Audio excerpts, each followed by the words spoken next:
Hello ಸ್ನೇಹಿತರೆ, ಮತ್ತೊಂದು ಹೊಸ ಲಾಗಿಗೆ ಸ್ವಾಗತ. ಲಾಗ್ ಸ್ಟಾರ್ಟ್ ಮಾಡೋಕ್ಕಿಂತ ಮುಂಚೆ ಎಲ್ಲ ಸ್ನೇಹಿತರು ತಪ್ಪದ ಚಾನಲ್ನ ಸಬ್ಸ್ಕ್ರೈಬ್ ಮಾಡಿಕೊಡ್ರಿ, ಬೆಲ್ ಐಕನ್ ಪ್ರೆಸ್ ಮಾಡಿ ಆಲ್ ಅಂತ ಸೆಲೆಕ್ಟ್ ಮಾಡಿಕೊಂಡು ಎಂಡ್ವರೆಗೆ ವಿಡಿಯೋನ ನೋಡ್ರಿ. ಹಲೋ ಸ್ನೇಹಿತರೆ, welcome back to the channel. ಸ್ನೇಹಿತರೆಲ್ಲರೂ ಹೆಂಗದಿರಿ? ನಾನಂತೂ ಆರಾಮಾಗಿದ್ದೀನಿ ನೋಡ್ರಿ. ತಾವೆಲ್ಲರೂ ಆರಾಮದಿರಿ ಅಂತ ಭಾವಿಸ್ತಾ ಇದ್ದೀನಿ ಸ್ನೇಹಿತರೆ. ನಾನು ಒನ್ ಡೇ ಟ್ರಿಪ್ ಹೋಗಿದ್ದೆ ಲಾಸ್ಟ್ ಮಂತಲ್ಲಿ ಅನ್ಕೋರಿ. ಆ ಒಂದು ಟ್ರಿಪ್ನ ಕೊನೆಯ ಭಾಗ, ಹಾಗೆಯೇ ಶ್ರೇಷ್ಠವಾದ ಭಾಗ, ತುಂಬಾ ನನಗೆ ಮೆಚ್ಚುಗೆ ಆದಂಥ ಭಾಗವನ್ನು ನಾನಿವತ್ತು ಶೇರ್ ಮಾಡ್ತಾ ಇದ್ದೀನಿ ತಮ್ಮಗಳ ಜೊತೆಗೆ. ಹೌದು ಸ್ನೇಹಿತರೆ, ಇವತ್ತಿನ ಲಾಗಲ್ಲಿ ನೀವು ಅಂದ್ಕೊಂಡಿರ್ಲಿಕ್ಕಿಲ್ಲ ಅಥವಾ ನೋಡಿರ್ಲಿಕ್ಕಿಲ್ಲ ಆ ಒಂದು ದೇವಸ್ಥಾನದ ದಿವ್ಯ ದರ್ಶನ ನಾನು ನಿಮ್ಮ ಜೊತೆ ಶೇರ್ ಮಾಡ್ಕೊಳ್ತಾ ಇದ್ದೀನಿ.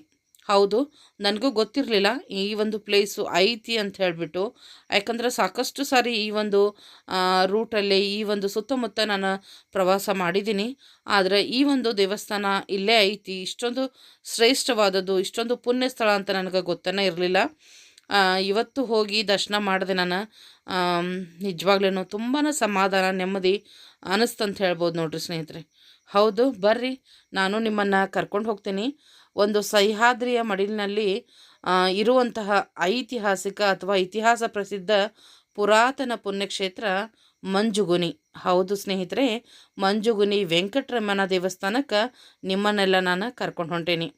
ಈ ಕ್ಷೇತ್ರ ಬರೋದು ಉತ್ತರ ಕನ್ನಡ ಜಿಲ್ಲೆ ಶಿರ್ಸಿಯಿಂದ ಒಂದು 27 ಕಿಲೋಮೀಟ್ರ್ ಮಾತ್ರ ದೂರದಲ್ಲಿ ಸಿಗ್ತೈತೆ ನಿಮ್ಗೆ. ಭಾಳನ ಹಸಿರು ಸುಂದರವಾದ ಪ್ರಕೃತಿ ಮಡ್ಲೊಳಗೆ ಈ ದೇವಾಲಯ ಐತಿ. ಅಷ್ಟೊಂದು ಜನಸಂಖ್ಯೆನಿಲ್ಲ, ಆದರೆ ಏನೈತಿ, ಸುಂದರವಾದ ಒಂದು ವಾತಾವರಣದೊಳಗೆ ನಿರ್ಮಿತವಾಗೈತೆ ನೋಡ್ರಿ. ಮತ್ತು ಮಂಜುಗುನಿ ಅನ್ನೋಕ್ಕೆ ಕಾರಣ ಇಷ್ಟೊಂದು ಹಸಿರಾಗಿರುವ ಈ ಸುಂದರ ಪ್ರಕೃತಿಗೆ ಅತಿಯಾದ ಮಂಜಿನಿಂದ ಆವೃತವಾಗಿರ್ತೈತಿ. ಇಲ್ಲೇ ಭಾಳನ ಮಂಜು ಬೀಳ್ತೈತಿ. ಅಷ್ಟೊಂದು ಮಂಜಿನಿಂದ ಕೂಡಿರುವಂಥ ಈ ಸ್ಥಳಕ್ಕೆ ಮಂಜುಗುನಿ ಅಂತ ಕರೆದ್ರಂತ ನೋಡ್ರಿ. ಆವಾಗಿಂದ ಇದನ್ನು ಮಂಜುಗುನಿ ಅಂತನ ಪ್ರಸಿದ್ಧಿ ಪಡೀತು ನೋಡ್ರಿ. ಬರ್ರಿ, ಹಾಗಿದ್ರೆ ಹೋಗೋಣಂತ. ಈ ಒಂದು ಪುರಾತನ ವಾದದ ದೇವಸ್ಥಾನ ಇದು. ಬಟ್ ನಾ ಹೇಳಿದ ಹಾಗೆ ನನಗೆ ಗೊತ್ತನೇ ಇರಲಿಲ್ಲ. ಬಹಳನ ವಿಶಿಷ್ಟ ಮತ್ತು ಒಂದು ಇತಿಹಾಸ ಹಿನ್ನೆಲೆ ಐತಿ. ಇದಕ್ಕೆ ಇತಿಹಾಸ ಹಿನ್ನೆಲೆ ಇದ್ದಿದ್ದರಿಂದ ಅಷ್ಟೊಂದು ಪವಿತ್ರತೆಯನ್ನು ಪಡೆದೈತಿ. ಇದೇ ನೋಡ್ರಿ ಶ್ರೀ ವೆಂಕಟರಮಣ ದೇವಸ್ಥಾನ, ಮಂಜುಗುನಿ ಶ್ರೀ ವೆಂಕಟರಮಣ ದೇವಸ್ಥಾನ. ಅದನ್ನು ನಾ ಹೇಳಿದ ಹಾಗೆ ತುಂಬ ಪುರಾತನವಾದದ್ದು. ಇದರ ಇತಿಹಾಸ ಹೇಳಬೇಕಂದ್ರೆ 9ನೇ ಶತಮಾನದಾಗಿಂದ ತಿರುಪತಿಯಿಂದ ತಿರುಮಲ ಯೋಗಿಗಳು ತೀರ್ಥಯಾತ್ರೆಯಾಗಿ ಹೊರಟು ಈ ಒಂದು ರಮಣೀಯ ಸ್ಥಳಕ್ಕೆ, ಸುಂದರವಾದ ಪ್ರಕೃತಿಯ ಒಂದು ರಮಣೀಯ ಜಾಗಕ್ಕೆ ಬರ್ತಾರಂತ ನೋಡ್ರಿ ಸ್ನೇಹಿತರೆ. ಅವ್ರೇನು ತಿರುಮಲ ಯೋಗಿಗಳು ಈ ನಿಸರ್ಗದ ಸ್ಥಳಕ್ಕೆ, ಸುಂದರವಾದ ಸ್ಥಳಕ್ಕೆ ಬರ್ತಾರಲ್ಲ, ಅಲ್ಲಿ ಒಂದು ಗುಹೆ ನೋಡಿ ಆ ಗುಹೆ ಒಳಗೆ ಅವ್ರು ಏನು ಮಾಡ್ತಾರೆ, ತಪಸ್ಸನ್ನು ಮಾಡೋಕ್ಕೆ ಸ್ಟಾರ್ಟ್ ಮಾಡ್ತಾರಂತೆ. ಕೆಲವು ದಿನಗಳ ಕಾಲ ತಪಸ್ಸನ್ನು ಮಾಡ್ತಾನೆ ಹೋದಾಗ ಒಂದು ನದಿ ಹರಿತಿರ್ತೈತಂತ. ಆ ನದಿದು ಒಂದು ಹಿನ್ನೆಲೆ ಐತಿ, ಅದಕ್ಕೂ ಒಂದು ಪುರಾತನವಾದ ಕತೆ ಐತಿ. ಆ ನದಿ ಹೆಂಗೆ ಹುಟ್ಕೊಂತು ಏನು, ಆ ಪ್ರಾಣಿಗಳ ಅಲ್ಲಿರುವಂಥ ಪ್ರಾಣಿಗಳಿಗೆ ಕುಡಿಲಿಕ್ಕೆ ನೀರಿಲ್ಲದಂಥ ಟೈಮ್ ಒಳಗೆ ಆ ಒಂದು ನದಿಯನ್ನು ಇಲ್ಲೇ ಹುಟ್ಟಿಸಲಾಯಿತು ಅಂತ ಒಂದು ಕತೆ ಐತಿ ಸ್ನೇಹಿತರೆ. ಅದು ಕೂಡ ಹಿನ್ನೆಲೆ ಐತಿ. ಅದು ಡಿಟೇಲ್ ಆಗಿ ನನಗೆ ಗೊತ್ತಿಲ್ಲ. ಬಟ್ ಆ ನದಿಯ ಏನೈತಲ್ಲ, ಒಂದು ಶಿಲೆಯ ಮೇಲೆ ಅವರಿಗೆ ಒಂದು, ಅಂದ್ರೆ ತಿರುಮಲ ಯೋಗಿ ಏನು ಕೂತಿರ್ತಾರ ತಪಸ್ಸಿಗೆ, ಅವರಿಗೆ ಒಂದು ಕಲ್ಲಿನ ಮೇಲೆ ಶಂಖ ಚಕ್ರ ಎಲ್ಲ, ಗದಾಧಾರಿ, ಆಮ್ಯಾಗ ಬಿಲ್ಲು ಬಾಣಗಳನ್ನು ಹಿಡಿದಂಥ ಒಂದು ಏನಪ್ಪ ಅಂದ್ರೆ ವಿಗ್ರಹ ವಿರಮಿಸುತ್ತಿರುವಂಥದ್ದು ಕಂಡು ಬರ್ತೈತೆ ಅವ್ರಿಗೆ. ಅಂದ್ರೆ ಪ್ರಕಾಶಮಾನವಾಗಿ ನಿಂತಂಗೆ ಅವರಿಗೆ ಕಂಡು ಬರ್ತೈತಂತೆ. ಅವಾಗ ಅವ್ರು ಏನು ಮಾಡ್ತಾರೆ, ಅದನ್ನು ಆ ಶಿಲೆನ, ಆ ಕಲ್ಲಿನಿಂದ, ಶಿಲೆ ಅನ್ನೋಕ್ಕಿಂತ ಮೂರ್ತಿ, ಬಿಲ್ಲು ಬಾಣ ಹಿಡಿದು ಶಂಖ ಚಕ್ರ ಹಿಡಿದಂಥ ಒಂದು ಆ ಮೂರ್ತಿನ ತಗೊಂಡು ಬಂದು ಈ ಒಂದು ಜಾಗದೊಳಗೆ ಪ್ರತಿಷ್ಠಾಪನೆ ಮಾಡಿದರು ಅಂತ ಹೇಳಲಾಗತ್ತೆ ಇತಿಹಾಸ. ಈ ಥರ ಒಂದಾದ್ರೆ ಇನ್ನೊಂದು ಏನಂತಂದ್ರೆ, ಅವರಿಗೆ ಅಂದ್ರೆ ತಿರುಮಲ ಯೋಗಿಗಳು ಏನು ಬಂದು ಇಲ್ಲಿ ಇದನ್ನು ಮಾಡ್ತಾರೆ, ಅವರಿಗೆ ಒಂದು ಕನಸು ಬೀಳ್ತೈತಿ. ಕನಸು ಬಿದ್ದಾಗ ಕನಸಿನಲ್ಲಿ ಇಂಥ ಒಂದು ಸ್ಥಳಕ್ಕೆ, ಅಂದ್ರೆ ಈ ಗುಹೆಯಿಂದ ಸ್ವಲ್ಪ ದೂರದೊಳಗೆ ಇಂಥಲ್ಲೇ ಇಂಥ ಒಂದು ಶಿಲೆ ಐತಿ. ಆ ಶಿಲೆನ ತೊಗೊಂಡು ಬಂದು ನೀನು ಆ ಪ್ರದೇಶದಿಂದ ಕೆಲವು ಕಿಲೋಮೀಟ್ರಲ್ಲಿರುವಂಥ ಸುಂದರವಾದ ಮಂಜುಗುನಿಯಲ್ಲಿ ಪ್ರತಿಷ್ಠಾಪನೆ ಮಾಡಿಸ್ಬೇಕು ಅಂತ ಒಂದು ಕನಸು ಬೀಳ್ತೈತಿ ಅಂತ ಹೇಳಿ, ಅಂದ್ರೆ ಅವರಿಗೆ ಒಂದು ಧ್ವನಿ ಕೇಳ್ತೈತಿ ಅನ್ನೋದೊಂದು ಪ್ರತೀತಿ. ಸೊ ಎರಡರದ್ದು ಒಂದು ಇತಿಹಾಸನ ನೋಡ್ಕೊಂಡು ಬಂದರೆ ತಿರುಮಲ ಯೋಗಿಗಳು ಆ ಶಿಲೆಯನ್ನು ತೊಗೊಂಡು ಬಂದು ಈ ಮಂಜುಗುಣಿಯಲ್ಲಿ ಪ್ರತಿಷ್ಠಾಪನೆ ಮಾಡ್ಯಾರ ಅನ್ನೋದು ಒಂದು ಇತಿಹಾಸ ಸ್ನೇಹಿತರೆ. ಹಾಗೇನ ನೀವು ಕೂಡ ವೆಂಕಟೇಶ್ವರನ ದರ್ಶನನ ಮಾಡಿರಿ ಅಂತ. ಏನಂದ್ರೆ ತಿರುಪತಿ ತಿಮ್ಮಪ್ಪ ಅಥವಾ ವೆಂಕಟೇಶ, ಬಾಲಾಜಿ ಹಲವು ನಾಮಗಳನ್ನು ಹೊತ್ತಂತಹ ವೆಂಕಟೇಶ್ವರ ಇಲ್ಲಿ ಬಂದು ಈ ಕರ್ನಾಟಕದ ಒಂದು ಮಿನಿ ತಿರುಪತಿ ಅಂತ ಆಗೈತೆ ನೋಡ್ರಿ. ಇದು ಅಷ್ಟೇ ಒಂದು ಪವರ್ಫುಲ್, ಅಷ್ಟೇ ಒಂದು ಪ್ರಾಮುಖ್ಯತೆಯನ್ನು ಪಡೆದೈತೆ ಅಂತ ಹೇಳಕ್ಕೆ ಇಷ್ಟಪಡ್ತೀನಿ. ನಾವೀಗೇನು ಆಂಧ್ರ ಅಥವಾ ಈಗ ತೆಲಂಗಾಣ ಎರಡು ಡಿವೈಡ್ ಆಗೈತಿ, ಅಲ್ಲಿ ಇರುವಂತಹ ಒಂದು ತಿರುಪತಿ ಎಷ್ಟು ಪವರ್ಫುಲ್ ಇದ್ದಾರೋ, ಎಷ್ಟು ಶಕ್ತಿಶಾಲಿ ಇದ್ದಾರೋ, ಎಷ್ಟು ಶ್ರೇಷ್ಠ ಇದ್ದಾರೋ, ಅಷ್ಟೇನ ಪವಿತ್ರತೆ, ಅಷ್ಟೇನ ಶ್ರೇಷ್ಠತೆ, ಅಷ್ಟೇನ ಒಂದು ಏನಂತೀರಿ ಪುಣ್ಯಕ್ಷೇತ್ರ ಆಗಿದ್ದು ಹೊರಹೊಮ್ಮೈತಿ. ಅದಕ್ಕಾಗಿ ಇದನ್ನೇನಂತಾರಂದ್ರೆ ನಮ್ಮ ಕರ್ನಾಟಕದ ಒಂದು ತಿರುಪತಿ ಅಂತ ನಾವು ಹೇಳಬಹುದು. ಯಾಕಪ್ಪ ಅಂತಂದ್ರೆ ಇಲ್ಲಿ ಪ್ರತಿ ವರ್ಷ ರಥೋತ್ಸವ ನಡೀತೈತಿ. ಆ ರಥೋತ್ಸವದ ದಿನ ತಿರುಪತಿಯಿಂದ ಅಂದ್ರೆ ತಿರುಮಲ ಬೆಟ್ಟದಿಂದ ಆ ವೆಂಕಟರಮಣ ಕರ್ನಾಟಕ ಈ ಒಂದು ಸ್ಥಳಕ್ಕೆ ಬರ್ತಾನ. ಅಂದ್ರೆ ಅವತ್ತಿನ ದಿವಸ ಕರ್ನಾಟಕದ ಈ ತಿರುಪತಿಯಲ್ಲಿ ಆ ತಿಮ್ಮಪ್ಪ ಇರ್ತಾನ, ಅವತ್ತು ತಿರುಮಲದ ಬೆಟ್ಟದಲ್ಲಿ ಇರೋದಿಲ್ಲ ಅನ್ನೋದೊಂದು ಇತಿಹಾಸ ನೋಡ್ರಿ. ಅಷ್ಟೊಂದು ಶ್ರೇಷ್ಠತೆಯನ್ನು ಹೊಂದಿದಂಥ ಒಂದು ಪುಣ್ಯಕ್ಷೇತ್ರ. ನಿಮಗೂ ಕೂಡ ಈ ಒಂದು ವೆಂಕಟರಮಣನ ದರ್ಶನ ಕೂಡ ಮಾಡಿಸ್ತೀನಿ. ಅದಕ್ಕಿಂತ ಮುಂಚೆ ದೇವಸ್ಥಾನ ನೋಡ್ರಿ ಎಷ್ಟೊಂದು ವಿಭಿನ್ನವಾಗೈತಿ, ವಿಶಾಲವಾಗೈತಿ. ಈ ಸೈಡ್ ಅಂದರೆ ಉಡುಪಿ ಸೈಡ್, ಮಂಗಳೂರು, ಶಿರ್ಸಿ ಒಂದು ಸ್ವಲ್ಪ ವಿಭಿನ್ನವಾಗಿ ಅದಾವಂತ ಅಂದ್ಕೊಳ್ತೀನಿ. ದೇವಸ್ಥಾನ ಕಟ್ಟಡ ಆಗಿರ್ಬೋದು, ಕೆತ್ತನೆ ಆಗಿರ್ಬೋದು, ಅದರ ಮೇಗಿನ ಒಂದು ಚಿತ್ರಗಳಾಗಿರ್ಬೋದು, ಒಂದಕ್ಕಿಂತ ಒಂದು ವಿಭಿನ್ನ, ಒಂದಕ್ಕಿಂತ ಒಂದು ನೋಡಲಿಕ್ಕೆ ಒಂದು ಏನಂತೀರಿ ಆಕರ್ಷಣೀಯವಾಗಿರ್ತಾವಂತಲೇ ಹೇಳ್ಬೋದು. ತೋರಿಸ್ತಾ ಇದ್ದೀನಿ ನೋಡ್ರಿ ನಿಮಗೆ ಎಷ್ಟೊಂದು ಚೆನ್ನಾಗಿ ಕೆತ್ತನೆ ಮಾಡ್ಯಾರ ಅಂತೇಳಿ. ಒಂದು ಅಂದರೆ ಮೇಲ್ಭಾಗದಲ್ಲಿ ಒಂದು ಭಿತ್ತಿ ಚಿತ್ರ, ಅದರ ಮಧ್ಯಮ ಭಾಗದಲ್ಲಿ ಮತ್ತೊಂದು, ಕೆಳಭಾಗದಲ್ಲಿ ಮತ್ತೊಂದು, ಈ ಥರವಾಗಿ ಎಲ್ಲನೂ ಅಂದರೆ ಇದರೊಳಗೆ ಕುದುರೆ, ಆನೆ ಎಲ್ಲನೂ ಬಂದು ಹೋಗ್ತೈತೆ ಅಂತ ಹೇಳ್ಬೋದು. ಆ ಥರದ ಒಂದು ಕೆತ್ತನೆಯನ್ನು ಈ ದೇವಸ್ಥಾನದ ಸುತ್ತಲೂ ಮಾಡಲಾಗೈತಿ. ಮತ್ತು ಒಳಗಡೆ ಬಂದರೆ ಬೃಹತ್ತಾಕಾರದ ಕಂಬಗಳು, ಕಲ್ಲಿನ ಕಂಬಗಳು. ನಾ ಹೇಳಿದ ಹಾಗೆ ಇದು 9ನೇ ಶತಮಾನದ ಪುರಾತನವಾದಂಥ ಒಂದು ದೇವಸ್ಥಾನ. ಸೊ ಆ ಟೈಮಲ್ಲೇ ಯಾವ ರೀತಿಯೆಲ್ಲ ದೇವಸ್ಥಾನ ನಿರ್ಮಾಣ ಹಾಕಿದ್ವು ನಿಮಗೆ ಗೊತ್ತನ ಐತಿ. ಈಗ ನಮ್ಮ ಹಂಪೆ, ಹಳೆಬೀಡು ಮತ್ತು ಈ ಕಡೆ ಬದಾಮಿ ಎಲ್ಲ ನೋಡಿದರೆ ಗೊತ್ತಾಗ್ತೈತಿ ಕಲ್ಲಿನ ಶಿಲೆ ಮೇಲೆನ ಒಂದು ದೇವಸ್ಥಾನ ನಿರ್ಮಾಣ ಆಗಿರ್ತಾವಲ್ಲೇ.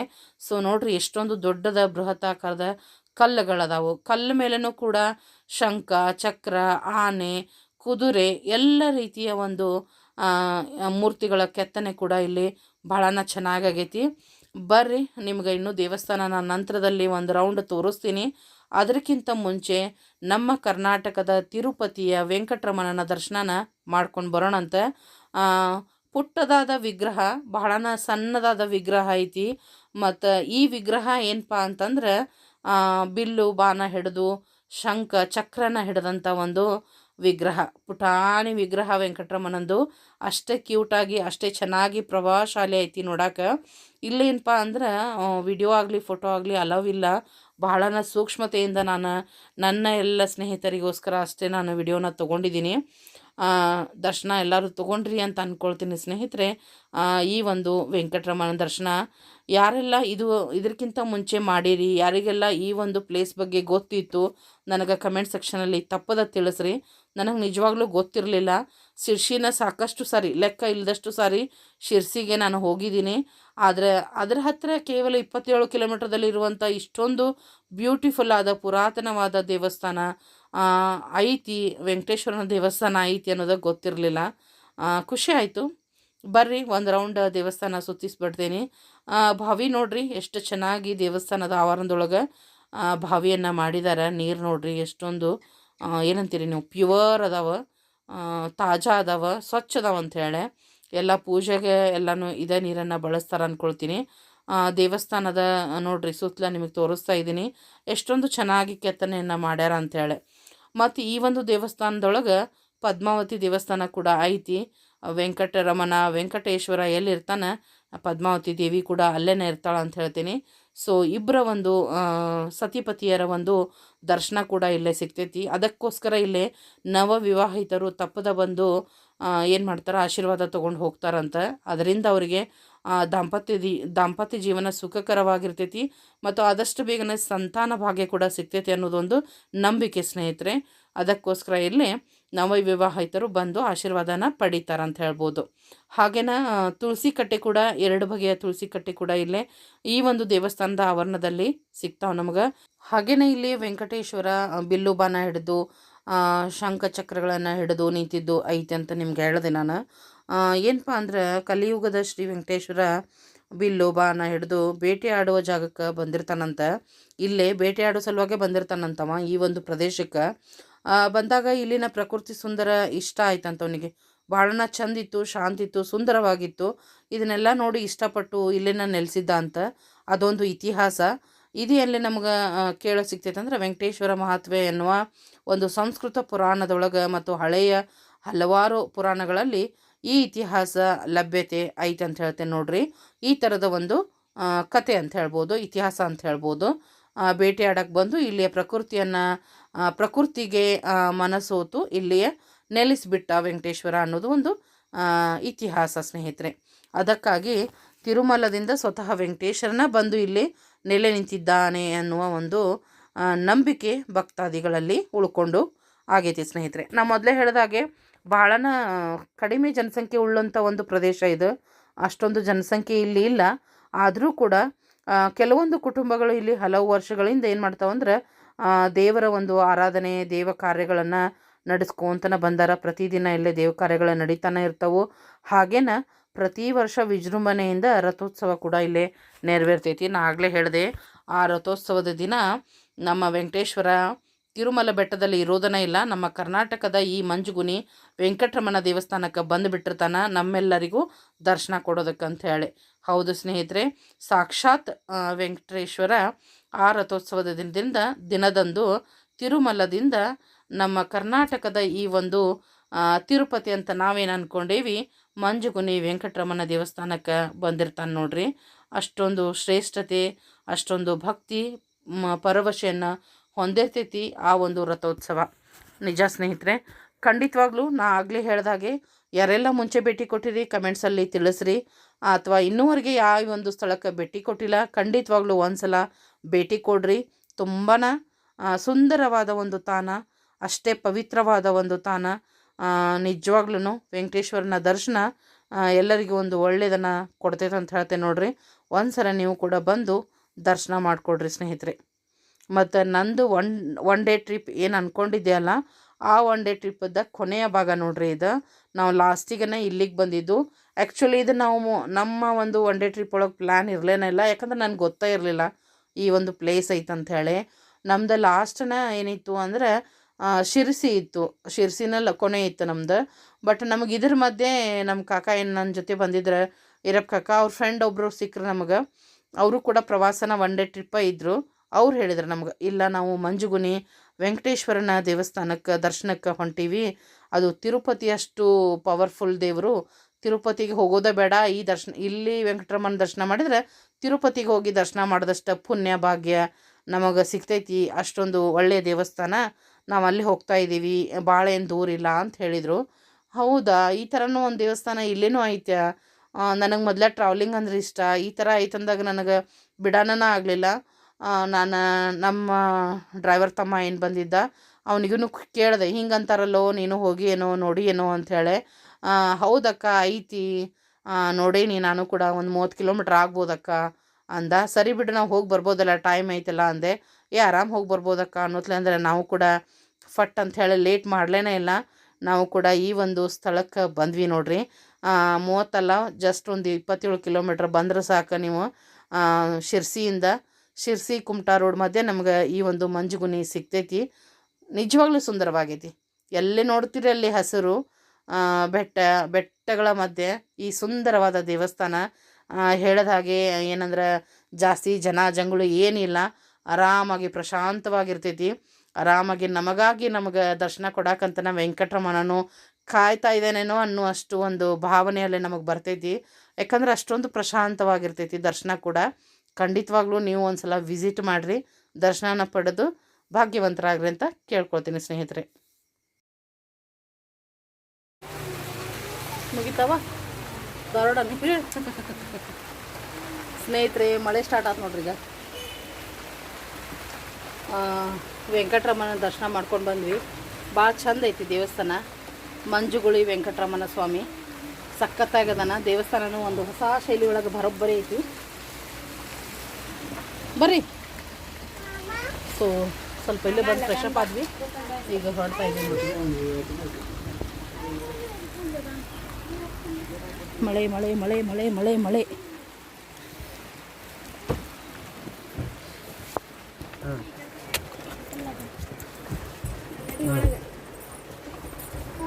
ಆಯ್ತು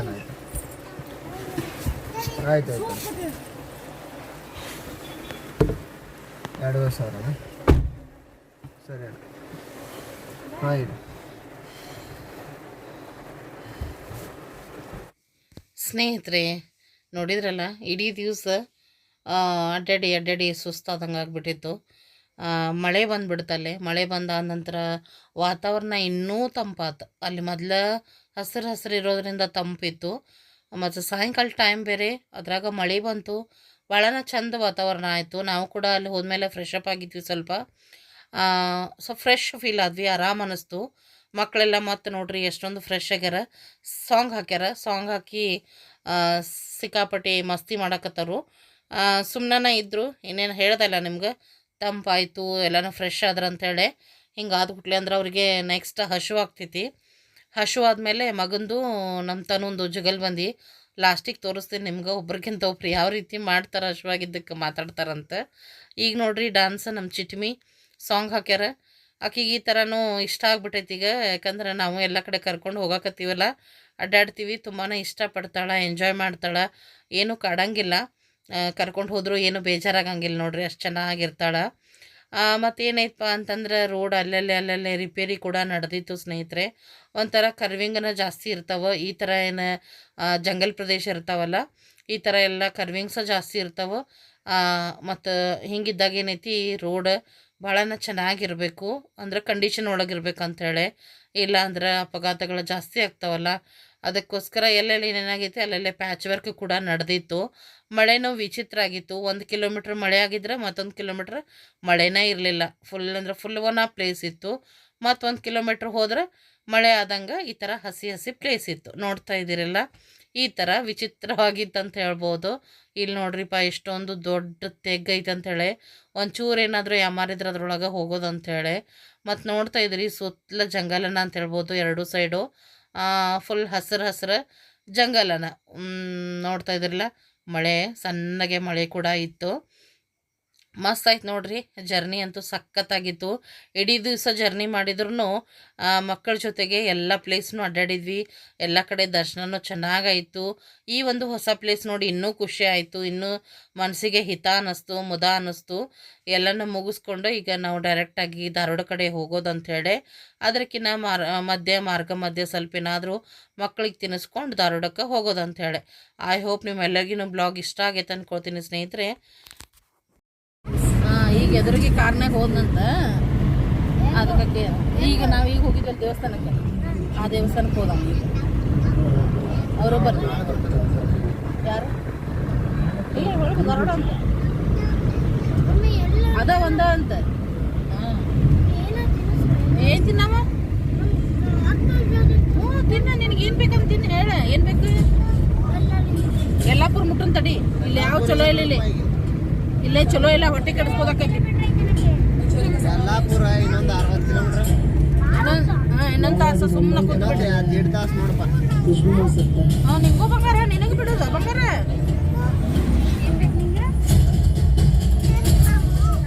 ಮಮ್ಮು ಅಯ್ಯಯ್ಯೋ, ಫಿಶ್ ತಿಂತಾರ ಇವತ್ತು. ಸ್ವಾಮಿಗೆ ಹೋಗಿ ಬಂದೇವೆ, ಇವತ್ತು ಏನು ತಿನ್ಬಾರ್ದು. ಫಿಶ್ ಬೇಡ, ಫಿಶ್ ನಾ ತಿನ್ನಿ ಮಮ್ಮೂನ್. ಇರುದಿಲ್ಲ ಎಲ್ಲಿ ಇರುದಿಲ್ಲ ಈಗ.